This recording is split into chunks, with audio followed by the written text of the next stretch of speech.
Hey, to download additional watch faces on your HUAWEI Watch Fit free, all you have to do is just to move into your smartphone, open the HUAWEI Health application, select your Watch Fit 3, and now you should scroll down a little bit and select watch faces.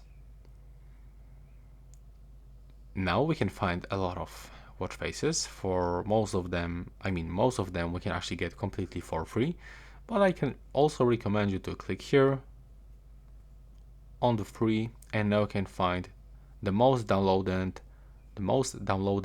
free watch faces on your HUAWEI Watch Fit 3.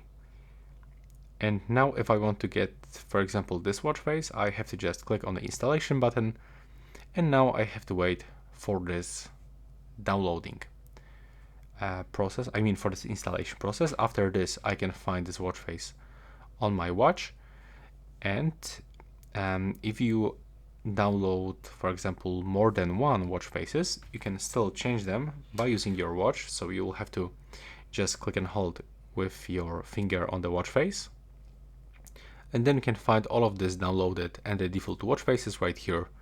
If you want to select any of these watch faces, you just have to click on it with your finger, for example, like this.